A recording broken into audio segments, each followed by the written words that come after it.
there. I'm Dr. Nicole Ross, and today we're going to be talking about the low vision examination and integrating low vision care into your practice. So first, I kind of want to spend the first part of the talk going over what is low vision and what are the characteristics of the patients worldwide that have low vision. And then next, we're going to go over some of the different diagnoses that these patients have, and also, most importantly, how we manage low vision. And I do want to mention that we do have another webinar on the topic of low vision devices specific to management on February 22nd, in which we'll develop on this point further. So what is low vision? These are patients who have permanently impaired vision in both eyes that causes functional limitations. So these are patients who have been through all necessary medical treatments and medical interventions, and their best corrected vision still remains reduced from that perfect 6/6 or 20/20. Many efforts have been made to define visual impairment and low vision in different categories depending on the visual acuity in the better seeing eye, and may also in some cases be defined in terms of field loss in patients who have peripheral vision loss but remain to have good acuity. So we think of patients with 6/6 as having normal or perfect vision. In most places in the world, 6/12 allows you to drive without restrictions. And then at between 6/12 and 6/60, we consider a patient being visually impaired or low vision. And at 6/60 and beyond, we start getting into the definitions of legal blindness, either the US and North American definition or the other WHO definition, which is 6/150 or 2500. So in terms of how the WHO groups visual impairment and low vision categories based on acuity, we can see from this table here. And we think of grouping people in terms of moderate, severe, profound, low vision. And the reason for grouping people this way is because these patients will have different visual needs and different functional demands. And so today, the focus of our talk really stems from this highlighted box here of patients with moderate to total vision loss is sort of our discussion today, and incorporating and managing these patients in your practice. So low vision is really a consequence of an aging population in most places, certainly in North America and the US. If we look at citizens over the age of 40, the prevalence of low vision was estimated to be 2.4 million, and the annual incidence well over 400,000. And this is expected certainly to rise as estimates for 2020, which is only 2 years away. Worldwide, the picture is a little bit different, and this is from work from the WHO. And in work from the WHO, certainly they cite that cataract and uncorrected refractive error are leading causes of low vision and visual impairment. But really, when we're focusing on the definition of low vision, we're talking about uncorrected, we're talking about corrected visual acuity, and we're talking about visual impairment that cannot be corrected further. So I've actually taken uncorrected refractive error and also cataract out of the graph below. So here in this graph, we're seeing causes of low vision from macular degeneration, glaucoma, diabetic retinopathy, trachoma, and other causes.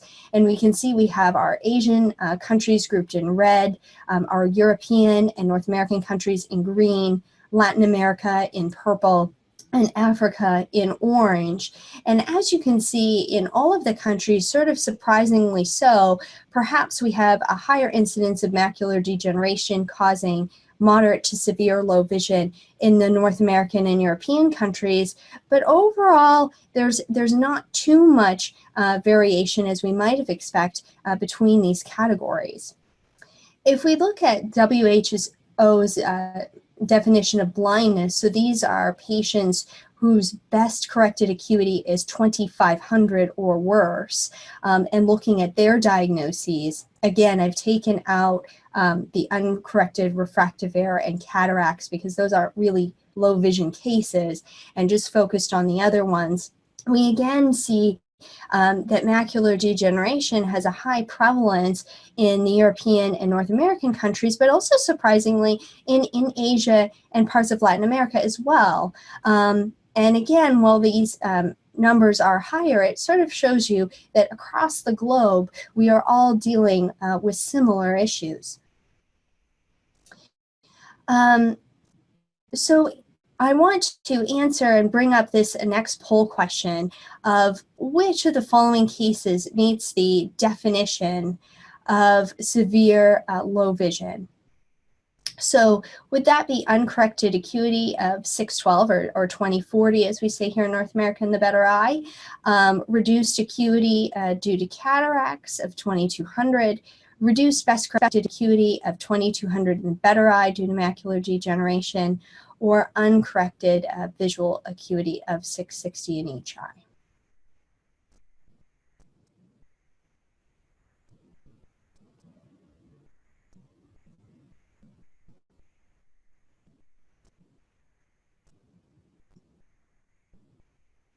Great. So I think we're all on the same page here. The correct answer is in fact C. So I just again wanted to use this poll question to sort of stress the point that we're really talking about cases of low vision where patients have permanently reduced vision that cannot be corrected further. And then we're classifying them based on their best corrected visual acuity in their better eye.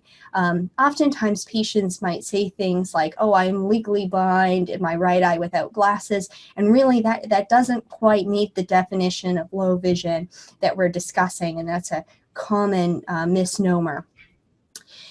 So if we look at the provision of low vision services worldwide, and this was done by Jill Keefe and her group, and we can see that areas in white have no coverage of low vision services.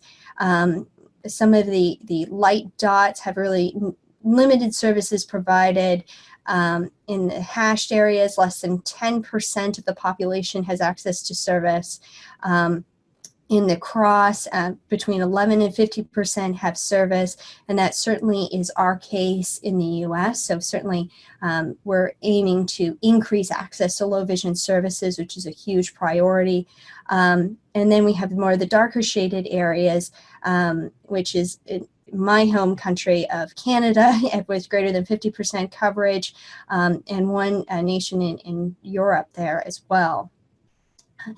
If we look at who provides low vision services, there certainly is a range of providers that are providing these services. Some are optometrists like myself, but others may be from the educational field, ophthalmology, rehab teachers, etc.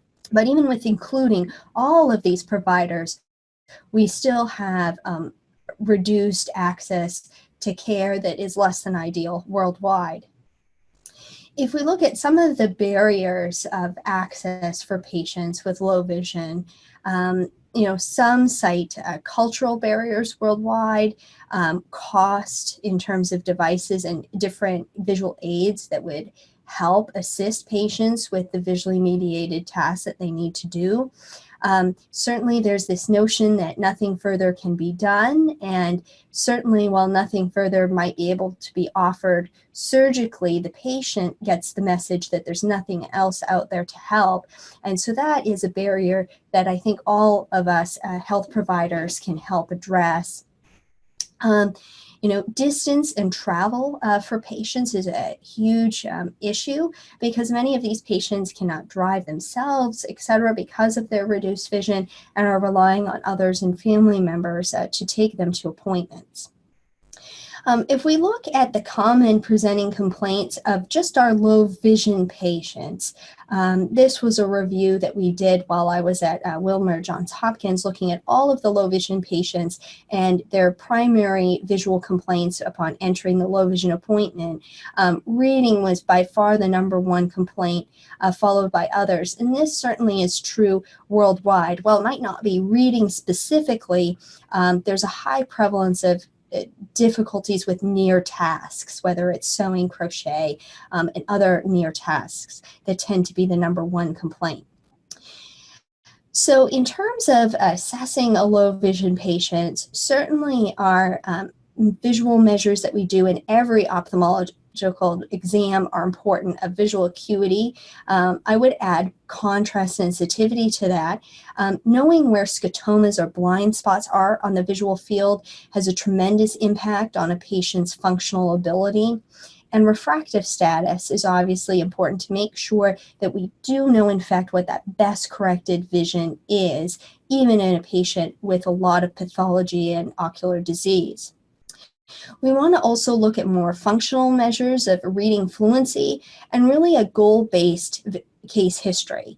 The goal of low vision rehabilitation is not necessarily to improve the vision, but we're improving the patient's ability to do visually mediated tasks. So we're looking for a lot of different workarounds, whether that be training, whether that be rehab teaching, whether that be a low vision device to assist them.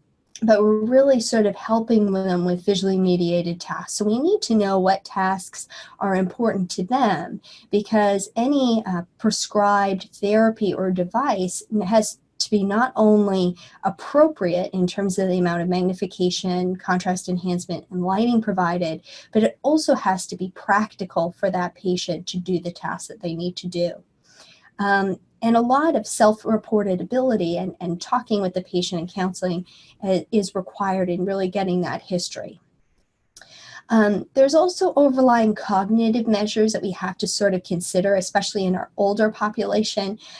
We won't get that into that much today in today's talk, but there are a lot of different screening measures that are available, because certainly the cognitive capacity of the patient is going to affect your rehab plan and what you suggest for the patient. So when I'm asking a low vision case history, it's a little bit extended than the typical case history of an eye exam. I think about the 5 sort of functional domains of a person and how vision affects those domains. So I ask questions with respect to reading or near tasks. I asked questions about visual information or sort of general seeing. So this would be, for example, questions about facial recognition and things like this. Mobility is a tremendously important question. We know that in reduced visual acuity, mobility and fall risk is a concern. I ask questions about their activities of daily living, or ADLs as we commonly abbreviate this. So cooking, cleaning, managing them, dressing, and so on. And also driving, if appropriate, if the patient was previously a driver or is a driver. So what do I ask with respect to reading? So there's a lot of variety in terms of near tasks and reading to ask a patient that you would really want to know. You would really want to know what the favorite reading materials is. Are these large print magazines? Is this a small printed Bible that they're trying to read? Was a patient previously an avid reader? Is continuous reading the goal? Or, does the patient simply want to make out a food package and what it is? Was this the sodium-free Campbell's soup or not? What about the habitual reading distance? Is the patient adamant that they must read at 40 centimeters with the newspaper on the desk? Or are they flexible? Are they willing to hold things closer? Are they willing to adjust that distance? For all patients, the ability to complete spot reading tasks, about the microwave dinner packages, instructions, medicines, etc., is important. So we always have to address those. And then the question is, do we also have more complex needs in the workplace or for pleasure reading that we also have to manage? So visual information, we're asking the questions about, can the patient recognize faces? You know, this is a particularly sensitive point, as many of my low vision patients are fearful answering the doorbell because they're not sure who is at the door. They can't recognize the person, or they get into awkward social situations where they feel that they might be ignoring someone that they know who's entered the room because they can't readily recognize the face too quickly. Watching TV is another area in question. You know, how big is the TV? How close do they sit to it? Coincidentally enough, many studies have shown that low vision patients actually watch more TV than their normally sighted counterparts. So TV is an important question. Glare is also an important question. And a lot of ocular pathology, light scatter is a problem. So glare sensitivity can be a problem indoors, outdoors, and it's important to tease that out. With respect to mobility, we want to know, does the patient use any mobility aids currently? Do they use a support cane? Do they use a walker? Do they use a long white cane? Do they have a relevant fall history? And how many falls have they had? How often? What are the details of what happened? You know, was it curb detection a problem? Was it stairs? Was it uneven pavement?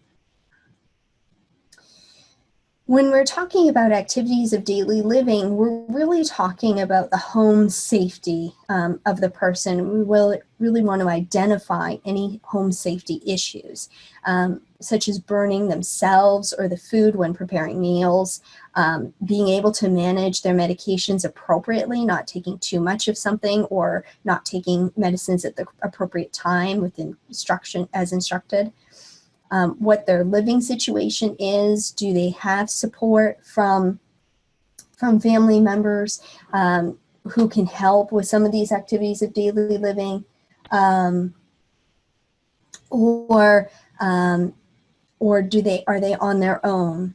Do they use a phone or computer? You know, mobile phone use is highly prevalent worldwide. Are they able to dial the phone in emergency? Are they able to connect with loved ones? Do they have any other safety measures, such as a life alert or something that, you know, if they fell or had an accident, that they could reach out to somebody? Driving, there's lots of important questions here, and certainly driving regulations really vary wildly worldwide as to the vision requirements needed for driving. And some countries have no stipulated vision requirements for driving. But as their doctor and professional, we want to give them good advice with respect to driving. So we really want to know when, where, and why they're driving. If they've had a motor vehicle accident history, do they have active licensure or not? Assessing visual acuity in patients with low vision, there are certainly a lot of different choices. You have your traditional sort of electronic and Snellen projector chart. You have the ETDRS chart or the Feinblum chart. All may be appropriate at different times, but I would say my strong preference, if at all possible, is for a Logmar chart. And the reason being is that this chart has uniform size progression, and it's a logarithmic progression in metric. And as a Canadian, I like metric, and most of you worldwide probably do acuities in metric. So it's easier to handle and also convert to our dioptric measurements when we're calculating magnification. Each line on a Logmar chart is 0.1 log unit smaller than the previous line. And you really can adjust the chart easily. So I have my Logmar chart on a rolling cart.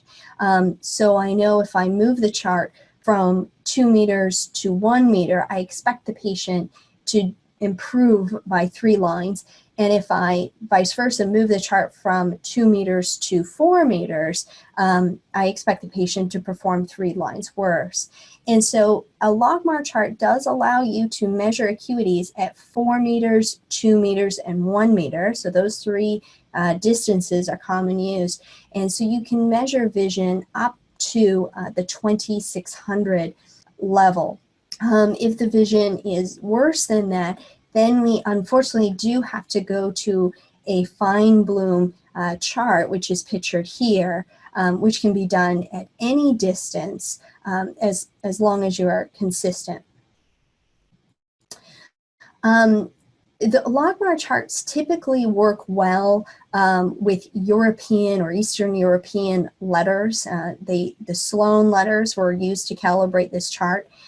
So for other languages, what is commonly used are the Landolt C rings on the Logmar chart to get the same calibrated measurement. Refractive error, after measuring acuity, we obviously want to know what the best corrected acuity is after getting an entering acuity. And many of my students and interns ask me the question, well, the patient has a lot of pathology here. Is it worthwhile doing the refraction for the patient? And so in order to give an insightful comment to their question, this excellent retrospective review was published by Janet Sunnis, and she looked at over 700 of her low vision patients, and she was looking at which patients improved and benefited from a refraction despite their ongoing pathology. And she found improvement of 2 lines or more of visual acuity in about 81 patients, or 11%. 3% of her patients improved 4 lines or more. And when she stratified things by diagnosis, looking at who were the patients that improved the most with a refraction, these were patients with macular degeneration, myopic degeneration, which perhaps makes sense with progressive myopia, and also patients' status post retinal detachment, especially if they had a scleral buckle, which then would elongate the eye, making the eye more myopic. So those were the patients that benefited most from a refraction. In doing refraction in low vision patients, and I know Dr. Sarah Wozniak has a webinar planned up ahead to discuss trial frame refraction more specifically, we really want to use large changes that the patient can notice. So I always sort of start refraction with a retinoscopy, even if it's just over the habitual glasses, to know how far off the mark are those habitual glasses. And I also have to think about the patient's pathology, how likely there's going to be a change in refraction. And maybe if there's other reasons to repair the glasses, I especially want to make sure I do a refraction. And so with low vision patients, you're going to do a loose lens refraction in a trial frame, which worldwide is more common than the 4-opter anyway, but you're really going to use large lens changes to make sure the patient knows the difference between choice 1 and choice 2. And obviously you're going to use larger differences between lenses when the acuity is much poorer. And a common rule to pick our bracket sizes that we use is the just noticeable difference rule. So this rule implies that we take the denominator of the Snellen fraction, and that becomes the just noticeable difference. So for a 2100 patient, they have a just noticeable difference. They'll notice differences of 1 diopter. So I want to choose 2 lenses that are 1 diopter apart. So in this case, that would be the plus or minus 50, would be 1 diopter apart. And then for a 2200 patient, conversely, that would be a just noticeable difference of 2 diopters. And so we're showing the patient a +1 and a -1 lens, and that is 2 diopters apart.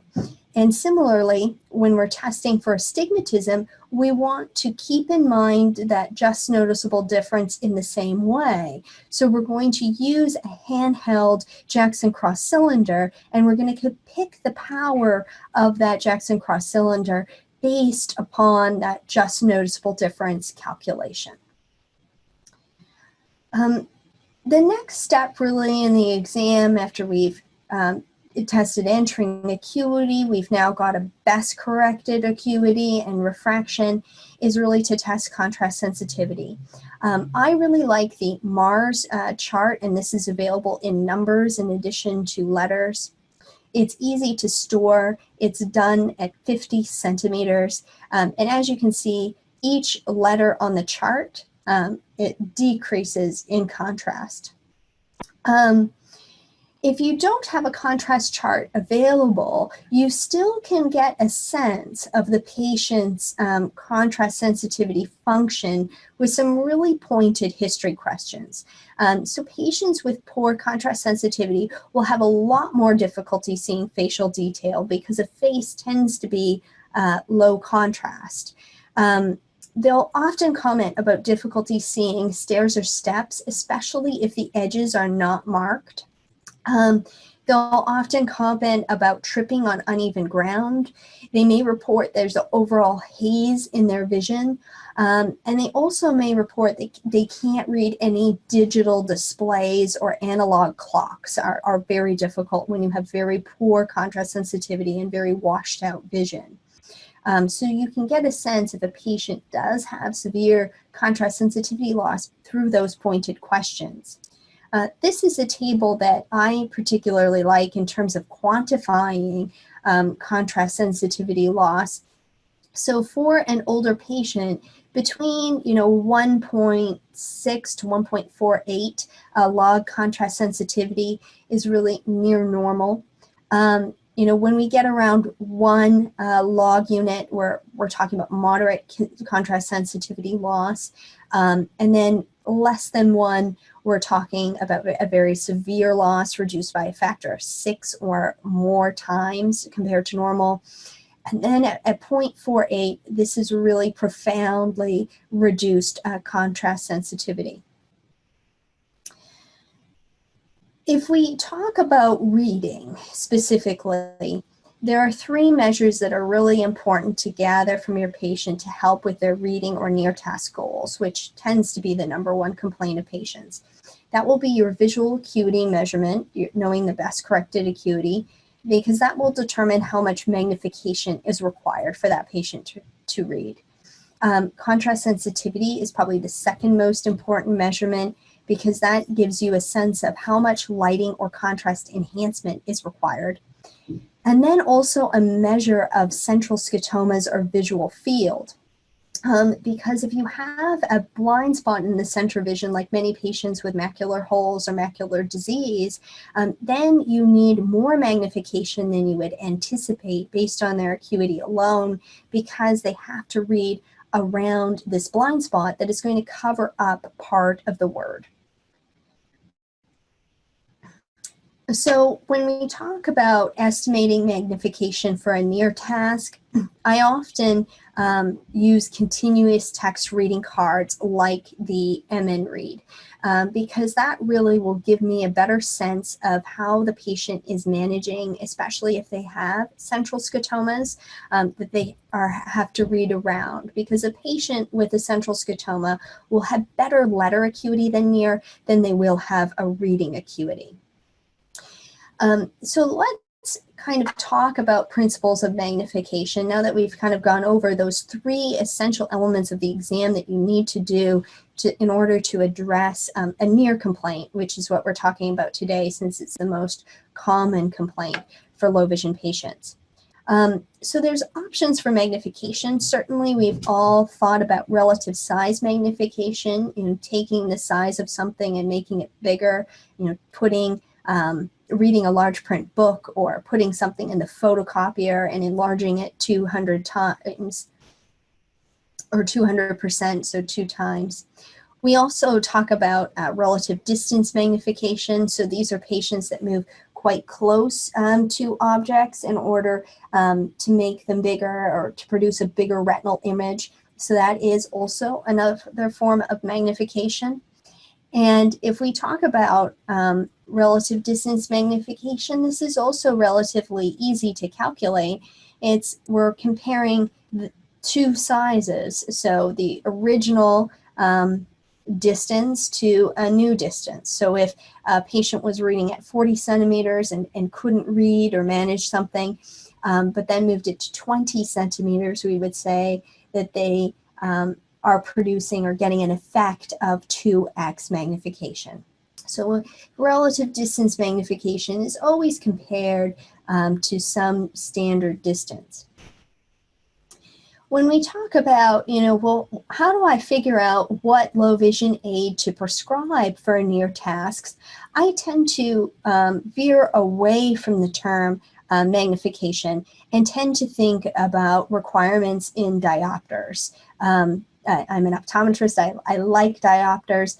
And also, there's tremendous variations between manufacturers of magnifiers in terms of how they label things. So a 5 diopter magnifier could be labeled as 3x, and it could also be labeled as 2x or even as 1x, depending on the manufacturer. So really looking at the dioptric need of the patient and the dioptric requirement for the magnifier tends to be a much easier approach to manage.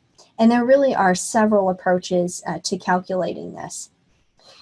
So these are the 4 rules that we think about when we think about determining equivalent power, or FEQ, as it determines of a magnifier that's needed. We can use Kestenbaum's rule. We can use the inverse of the near acuity method. We can consider the acuity reserve rule, or we can consider my personal favorite, which is the inverse of the critical print size. So let's go over these briefly. So Kestenbaum's rule dictates that the required equivalent power needed for a patient is determined by their best corrected acuity at distance of their better eye and taking the reciprocal of that to get a dioptric value.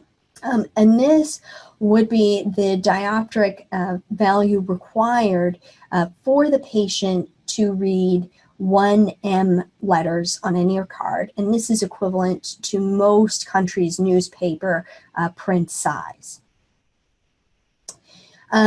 So regardless if you do Snellen or if you do a metric acuity, you're basically inverting the acuity. So if we have 6/30, we would divide 30 by 6, and we would get 5 diopters as the equivalent power required for near tasks for that patient. Now, there have been many critics of Kestenbaum's rule, and the primary critic is that many of our patients have macular disease, whether it be through diabetic retinopathy, macular degeneration, or some other pathology. And patients with macular disease tend to do better on a distant chart and then on a near chart. And they also tend to do better on a near chart than a continuous text chart, which is why the last part is my favorite. But the near acuity method dictates that you take a near acuity with the appropriate habitual near addition for it to allow the patient to see the card if they're presbyopic, and you would invert that, and that would give you the dioptric equivalent power needed for reading 1M print. So for example, if the patient read 2M on this New England College of Optometry near card at 40 centimeters, we would record their near acuity as 0.4 over 2.5 M, and we would invert that near acuity and get a value of 6.25 diopters that is required for near magnification. And that can now be the tentative new add. So you can prescribe a much stronger reading prescription for this patient. So rather than a standard near addition, you could perhaps prescribe the plus 6.25 near addition to provide enough magnification to allow them to read small print. As I mentioned, this method has also been criticized. It is better than Kestenbaum's rule. It kind of gets you closer to a good starting point in working with your patient with a near magnification solution. But many have criticized it that it's using a threshold acuity, and not very many patients like to read at their threshold. And so Lovey Kitchen and others propose that the acuity reserved for peak reading efficiency is usually 2 times the threshold for most people.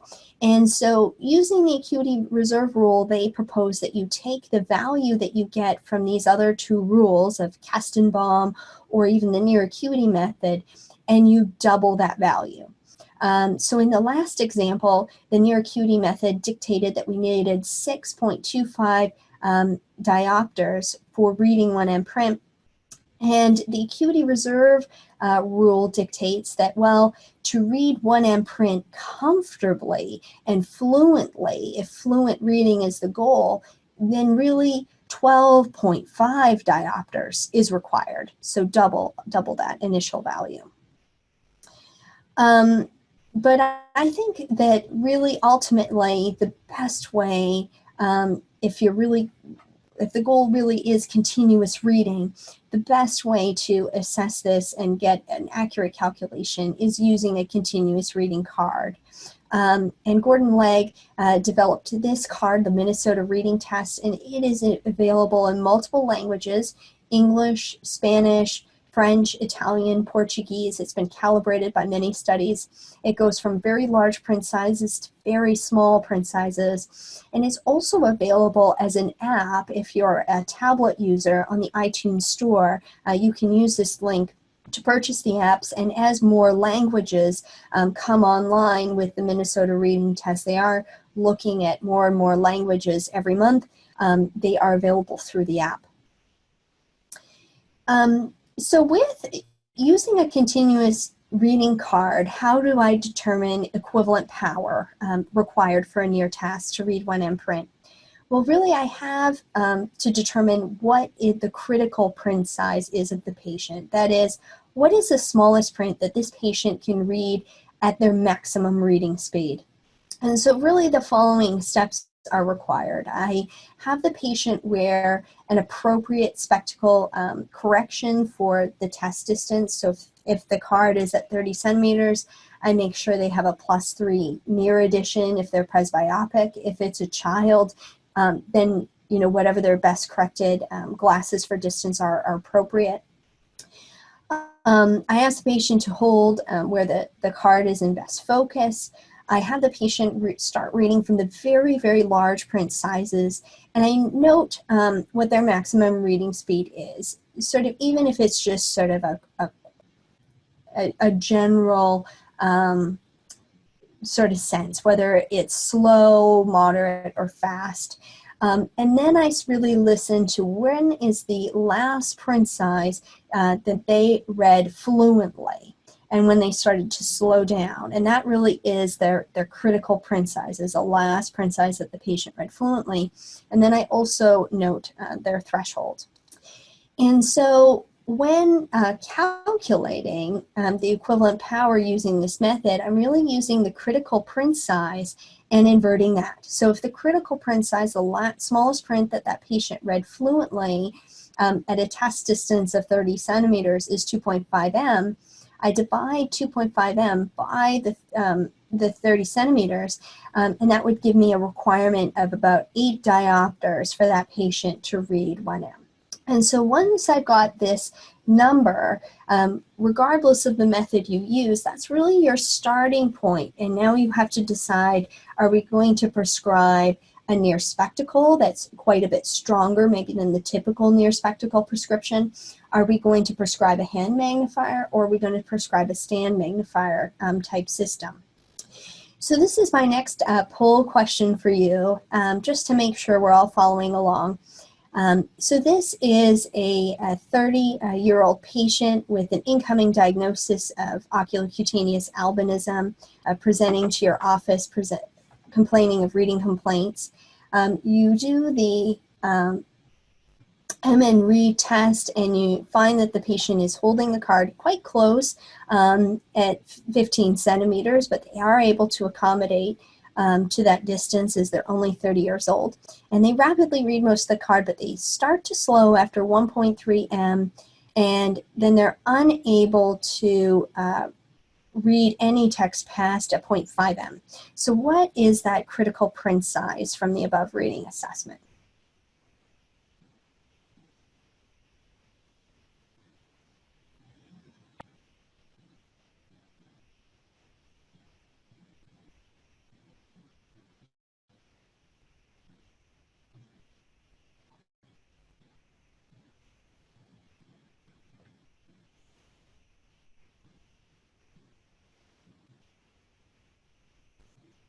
All right. So yes, the critical print size is 1.3 M, but actually to record an acuity, that actually is the test distance over the print size, so it actually would be C. The people who picked B were eager to get on to the next step, which was calculating the equivalent power required from this value. So they already were a step ahead of the question. The other thing that's really important to determine during a reading assessment is really optimal lighting and its criticality. I usually select an initial lighting level based on the patient's history, usually with a gooseneck lamp that's about 2 to 3 feet away in front of the shoulder of the better seeing eye. And then I sort of, once I've determined the critical print size, I ask the patient, is it easier with the lamp, really close to the page at 3 feet overhead? And you'll have some information from the contrast sensitivity test as well as to how critical lighting is. Obviously, the lower the contrast sensitivity, the more critical it is. But the point I want to make here is often patients will ask me, based on my contrast sensitivity test, should I be replacing all the light bulbs in my house? Should I have LED lighting only?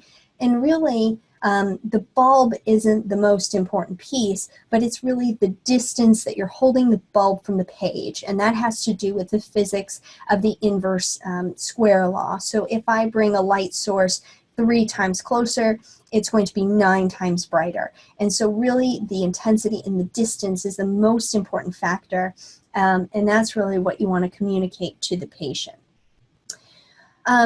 So now that we've sort of got a handle of how to determine the equivalent power, we now have to make some decisions about what is going to be the best choice for a low vision aid for reading, which is what we'll focus on today. So these are sort of our 3 main optical categories of choices, and that is glasses, a hand magnifier, or a stand magnifier. So in this example, I have a patient here with their slightly hyperopic refractive error. The better eye is about 20/40. Unfortunately, on the reading assessment, their critical print size was quite large print, 3.2 M. So if we invert that, we are getting about an 8 diopter requirement for them to read 1 M. And so if I am prescribing near vision only reading glass for this patient, 8 diopters is going to be my new near addition, and I'm going to, when I'm writing a near only prescription, add 8 diopters to the distance refraction up here, and so this would be my near vision only prescription. Now, at a +8 near addition, that's quite close for a near point. The patient's going to have to bring the material quite close. And if the patient is reading binocularly, it'll be hard for them to sustain convergence, to read quite close. You can even try it yourself. So you could consider some base-in prism to relieve that convergence demand. And typically, we would prescribe 10 base-in for an 8 diopter near addition. Prism half-eyes, if you don't want to do sort of a custom near vision only glass, prism half-eyes are available sort of off the shelf by many low vision aid vendors, and they look like this. And certainly I would say that this allows the patient to read binocularly as much as possible by having that base-in prism to relieve the near demand. But I would say that once we get to the very high powers of like +14, even with the prism, it's hard to really sustain convergence. So at that point, the patient really is reading with their better eye. The important part in prescribing really strong glasses like this is the patient has to be aware of the reduced reading distance that is now required with these very high near additions. And sometimes patients can be quite resistant to this adaptation, especially if they're really used to reading at 40 centimeters. But one sort sort of benefit of this way is that glasses really will give the patient the widest field of view because that magnifying lens is right at the spectacle plane. And they also, if they're using eccentric viewing, can use that eccentric viewing port and sort of move the page along. So it is a good hands-free approach. So there's advantages and disadvantages with all devices. You know, certainly the advantage here is that it's sort of normal to use spectacles, the wide field of view. You can really customize this for your patient who has a lot of astigmatism and so on, but there's also ready-made options available at a lower cost. Some of the disadvantages obviously are the close working distance, especially the higher the dioptric requirement, the closer the distance will be. And if the patient needs a light source because of a reduced contrast sensitivity value, it can be hard to get a light in on the page and hold things close. And really binocularity is limited, even with the use of base-in prism, if we're going stronger than +10. So here's our next poll question for you. So you have a patient, Miss Magnus, and she's saying that she doesn't want to use her magnifier anymore to read. After refraction, you conduct a reading assessment. You note the critical print size is about 2.5 m at 33 centimeters. Calculate the equivalent power that you would need to prescribe her magnifier.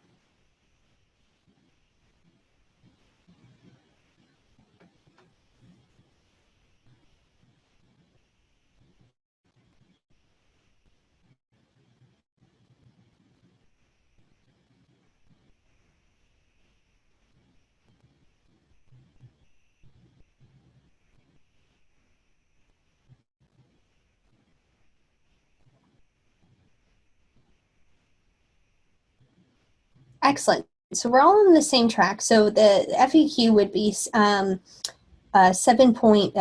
diopters. Certainly, there's not a lot of magnifiers out there that are that specific. So certainly the people who picked 8 diopters, you know, probably the 8 diopter magnifier would be the closest to that value that you would pick. Now here's a next question. Say that this patient actually wants prism half eyes, ready made off the shelf near reading glasses to read. So we calculated her FEQ, and the previous question is 7.5 diopters. She's got a slight hyperopic refraction of +50. What prism half eye glasses off the shelf would you assess primarily?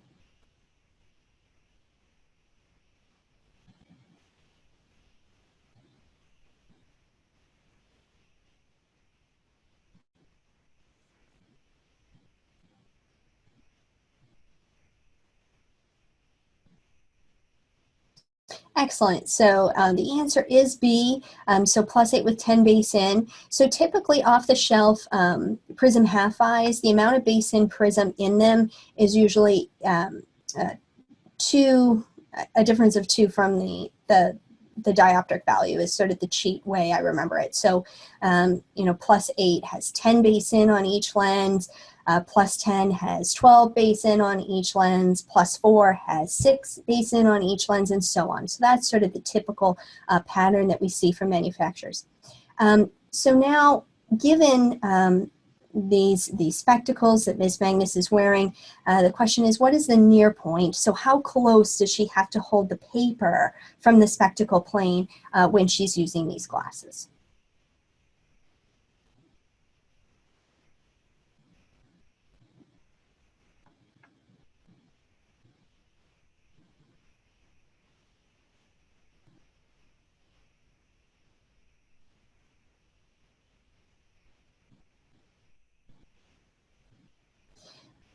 Great. So one little caveat here that I meant to sort of catch and point out, when we're prescribing glasses for the patient, so the patient's wearing +8 glasses. So if she had no refractive error, 12 centimeters would be the near point.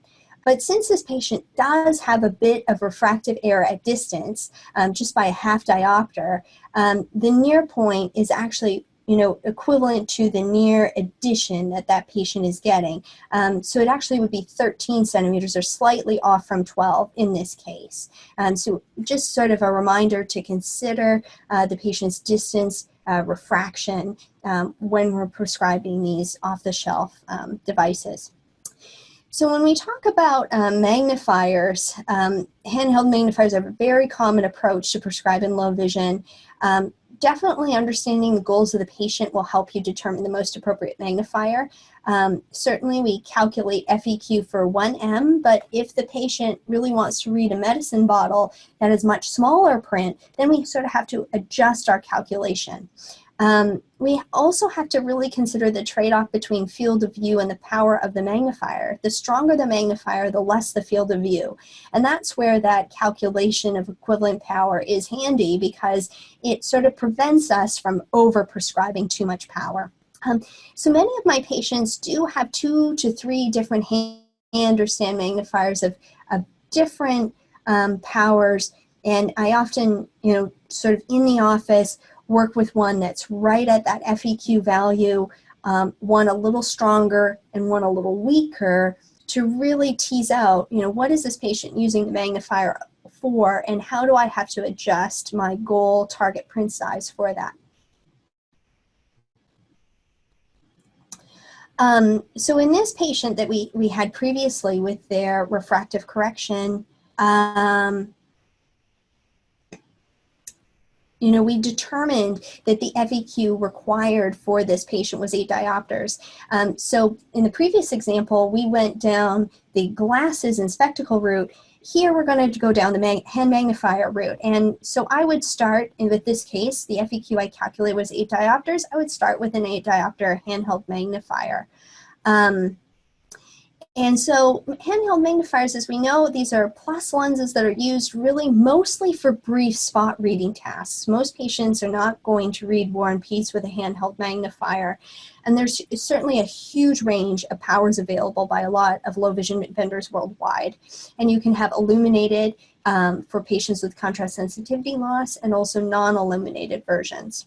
The most important point to impart on the patient here is that they have to hold the object or the paper one focal length away from the magnifier. So the stronger the magnifier, the closer they're going to have to hold that magnifier to the page.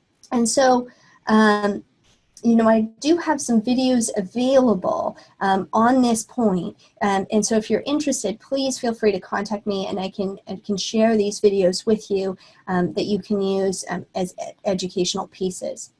Hand magnifiers, certainly it's familiar, but it does require a lot of good hand control and does have a smaller field of view compared to spectacles. A stand magnifier is another approach. These are magnifiers that are held flat on the page. Because you're placing the plus lens at a fixed distance on top of the print, some add or accommodation is required for these. Commonly, we think about paperweight or dome magnifiers. These are prescribed a lot in children, and mainly because they have very short image distances, so patients can use a lot of accommodation if they're used to using a lot of relative distance magnification to use these. Stand magnifiers, again, they're great because you can drag them along. They don't require a lot of hand control, but the distance that a patient can be from their hand magnifier depends on what glasses you're prescribing. Now, when you're prescribing stand magnifiers, and we'll talk a bit more about this in February 22nd, so this is just sort of a teaser. The equivalent power that you get from using a stand magnifier is a combination of the enlargement ratio provided by the stand magnifier and the near addition you're prescribing for the patient. You have to make sure that the near addition you're prescribing is coincident with the image distance of the stand magnifier. And all low vision vendors, most of these actually list what the enlargement ratio is for their different stand magnifiers so that you can look it up. If you find that your manufacturer in the region where you're practicing does not list what the enlargement ratio is, I can show you, and I'm happy to email you about what the steps that you can take to make sort of a little bit of a lab bench to figure it out. So for our patient, we really are looking in this column here. This is sort of from Eschenbach, which is one low vision vendor, and we're looking at the enlargement ratio of these different magnifiers. I just want to briefly mention some of the electronic approaches. We talked about opticals today. A CCTV, which is a video magnifier, are prescribed for all ranges of visual impairment nowadays, and there's many different features. One of the most common features is it does provide a very wide field of view of the screen that you can't do with optics. And it does, as shown here, really enhance the contrast of the print on the screen. So here it's even inverting the print, so you have white text on a black background. Many of these have an XY table so that you can move the text on the table and also allow for autofocus. This equivalent, if you're thinking about equivalent power, this would be the same calculation that you would use for your stand magnifier. Again, we'll go over this more on the 22nd. And typically I use sort of a two-ruler method to determine what the patient is doing as they enlarge print on the screen.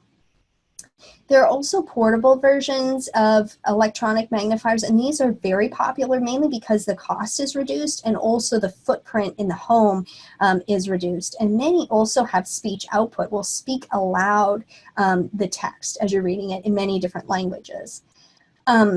So here you can get excellent stamina, a great field of view, not so great if you have motion sickness.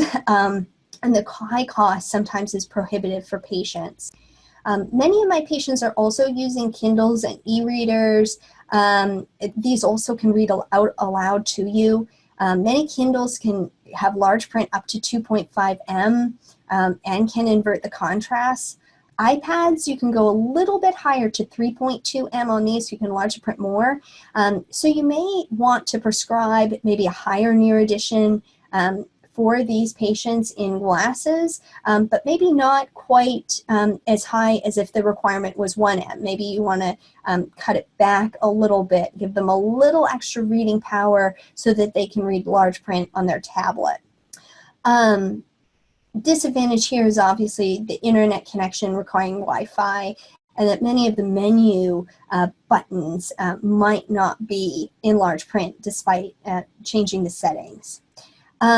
So how do you start? Here are some suggestions for some equipment to start practicing low vision. I would say, a log mark, acuity chart, a contrast chart, an M notation continuous reading card, a measuring tape, so you measure what distance the patient is holding that card, because as you can see, that affects your magnification requirements considerably, and a trial frame set. Some of the low vision aids, I'd recommend having on hand some handheld magnifiers, stand magnifiers, prism half-eyes. Next lecture, we're going to go over telescopes and filters in a bit more detail, and an electronic magnifier. So thank you so much, and I'll take questions. So Dr. Ross, we have 2 questions so far. If you want to stop sharing your screen. Sure. It should be up top. If not, I can stop sharing. There you go. So if you open the Q&A box, there's 2 so far. Great. Oh, so this question, but 2 questions from Dr. Shaw. What are the advice for handicapped children who are studying? So, when we're talking about patients with multiple disabilities, the strategy for magnification becomes a little bit more complex. And oftentimes I find for children in this situation, we're looking to adapt the environment appropriately. So For these children, a lot of the times I'm recommending much larger print sizes. So I'm using that critical print size measurement or even a near acuity measurement and taking account the acuity reserve rule to suggest print sizes for the patient. Or if the patient's not reading print, but they're using, looking at pictures, they're using Meyer symbols on a communication board, we want to make sure those symbols are large enough for them to appreciate. Depending on the ability of the patient and their ability to coordinate their hands, sometimes the dome magnifier can work quite well. Or if the patient doesn't have much use of their hands, sometimes we can prescribe a higher reading edition, but we just have to make sure a caretaker or someone's with them so that they can adjust what they're looking at to the appropriate distance that it has to be.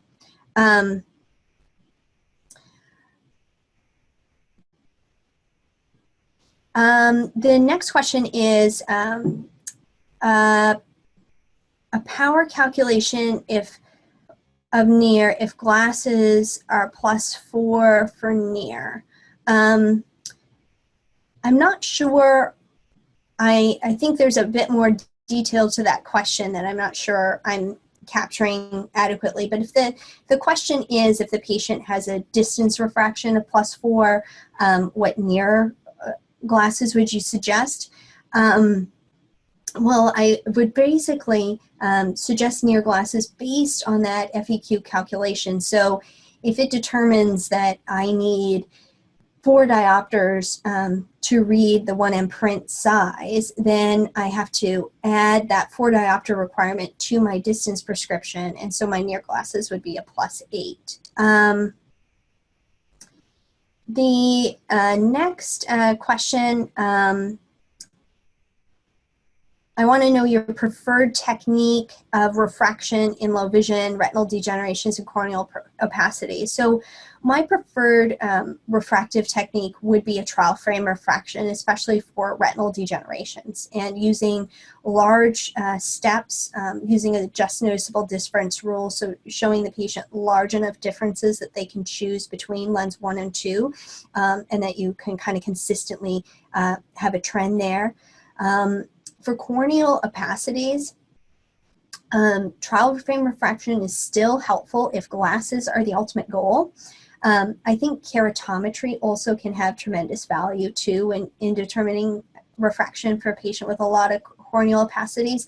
But ultimately, you may want, for a patient with corneal opacities, if they could tolerate a scleral or a contact lens, you may want to do a trial frame refraction over an initial contact if sort of contacts down the line are something you're thinking about.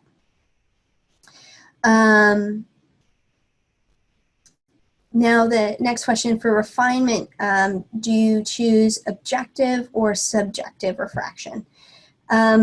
So most of the time I'll start with my objective refraction of retinoscopy, and then I'll complete the subjective refraction in the trial frame. So for example, if the patient with my objective retinoscopy findings is 2200 or 660, I'm going to choose lenses that are 2 diopters apart. So I'll probably choose a +1 and a -1 and show those 2 choices on my best sphere check. And then as the acuity improves, the lens bracket size will decrease. And similarly, when testing for astigmatism, I'm going to pick a handheld JCC, again, based on that just noticeable difference rule. So if by the time I get to testing their astigmatism after best sphere, if they're now 2100, I would probably use the +or-1 JCC to refine things. Or sorry, the +or-50 JCC to refine things. Now, the next question is this asking again about the near prescription, and they've clarified that they're talking about a patient who has no refractive error distance but has a macular disease. +4 for a reading prescription for a patient with macular disease may not be enough. It sort of depends on their acuity level. So I would measure this patient's near acuity if you can with a continuous text reading card, or even just with a near card. And based on that acuity, I would invert it, and that would give me the diopters required for a reading prescription.